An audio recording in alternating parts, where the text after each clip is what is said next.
pour l'édition 2023 des Journées Sciences et Partenariats, on a choisi la thématique de l'épidémiosurveillance. Pourquoi? Parce que c'était un besoin qui était rencontré par les différents partenaires des axes thématiques de l'Institut Carnot Plantou-Pro.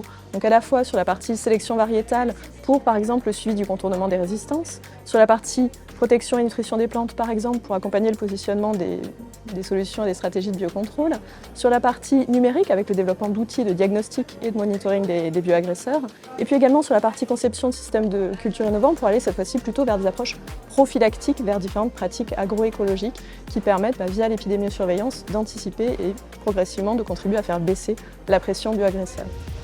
L'épidémiosurveillance est un domaine très vaste, notamment en santé des plantes, dans la mesure où il y a plusieurs dizaines de cultures à surveiller. Pour chaque culture, possiblement plusieurs dizaines de pathogènes ou ravageurs.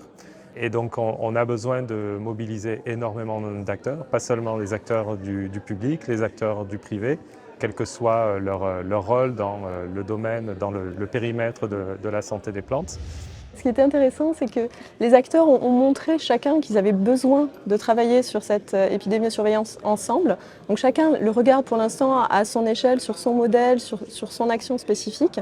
Et on se rend compte qu'en mettant en commun toutes les compétences pour aller d'un diagnostic jusqu'à une prévision de risque et puis une question plutôt d'anticipation, donc revenir en arrière, comment est-ce qu'on contribue à faire baisser cette pression, c'est un besoin qui est partagé par tout le monde et pour l'instant, chacun le traite un petit peu en silo, à son niveau, à son échelle et cette journée, des moments comme ça permet vraiment de contribuer à créer des réseaux et des futurs partenariats pour développer ça ensemble.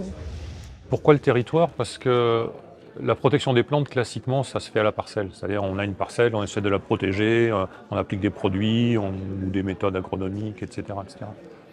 Mais les épidémies, les proliférations d'insectes, etc., ça ne fonctionne pas du tout à l'échelle de la parcelle, ça fonctionne à l'échelle de territoire entier.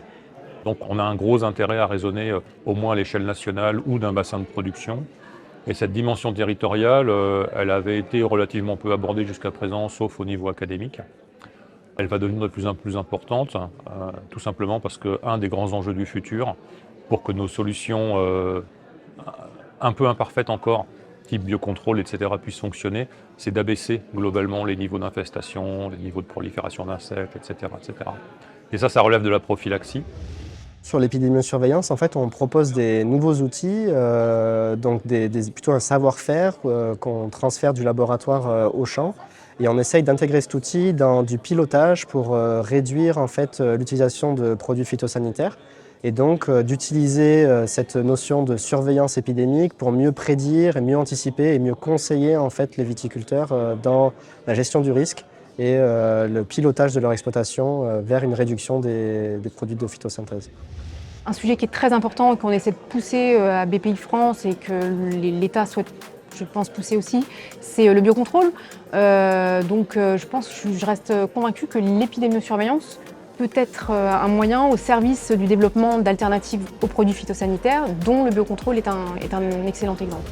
Et encore une fois, avoir regroupé tous les gens qui font de l'épidémiosurveillance en un seul endroit, un seul lieu, à ma connaissance, c'est la première fois qu'on le fait. Donc je pense qu'on peut remercier Plantou-Pro pour ça.